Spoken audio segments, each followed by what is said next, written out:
সালটা ছিল ১৯৩৬, যখন ডাচ অ্যাথলিট ফ্যানি ব্ল্যাঙ্কার্সকোয়েন মাত্র ১৮ বছর বয়সেই অলিম্পিকে নিজের অভিষেক করলেন।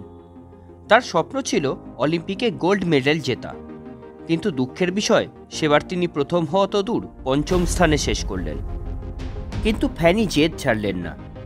অলিম্পিক গোল্ড মেডেল পাওয়ার স্বপ্নকে সফল করতে অক্লান্ত পরিশ্রমের মাধ্যমে প্রস্তুতি নিতে থাকলেন। এর ঠিক ২ বছর পর ১৯৩৮ সালে ১০০ গজের দৌড় মাত্র ১১ সেকেন্ডে শেষ করে বিশ্ব রেকর্ড করেন তিনি এবং আন্তর্জাতিক মঞ্চে তার প্রথম পদক জিতে নেন। এরপর তিনি পাখির চোখ করেন ১৯৪০-এর অলিম্পিককে। ধীরে ধীরে প্রস্তুতি নিতে থাকেন তার জন্য।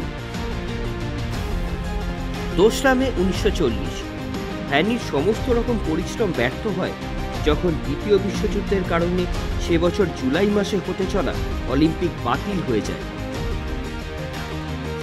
সে বছরই ফ্যানি জন ব্ল্যাঙ্কার্সের সাথে বিবাহসূত্রে আবদ্ধ হন। এরপর ১৯৪২ এবং ১৯৪৫-এ তাদের ২ সন্তানের জন্ম হয়।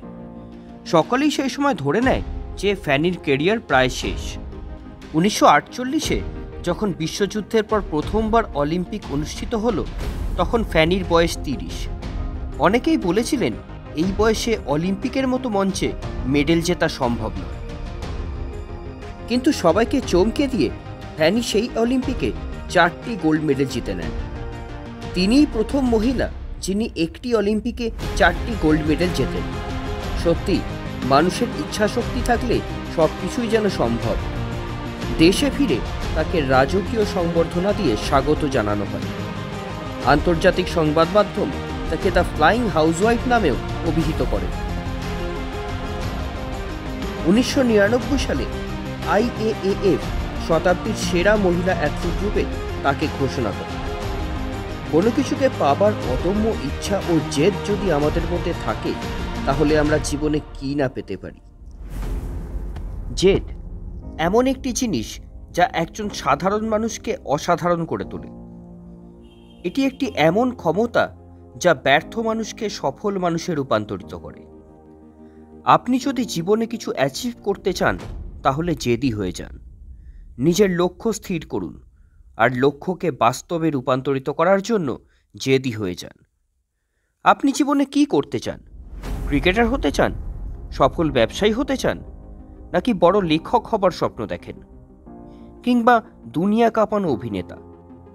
আপনার স্বপ্ন যাই হোক না কেন, যদি সেই স্বপ্নের প্রতি আপনার জেদ না থাকে, তাহলে কোনোভাবেই তা আপনি অ্যাচিভ করতে পারবেন না।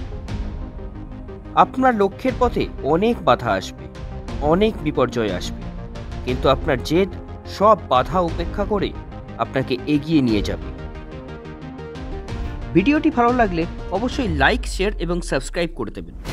এই ধরনের ভিডিও আরও পেতে আমাদের সাথে থাকুন আর দেখতে থাকুন মোটিভেট ইয়োরসেলফ। ধন্যবাদ।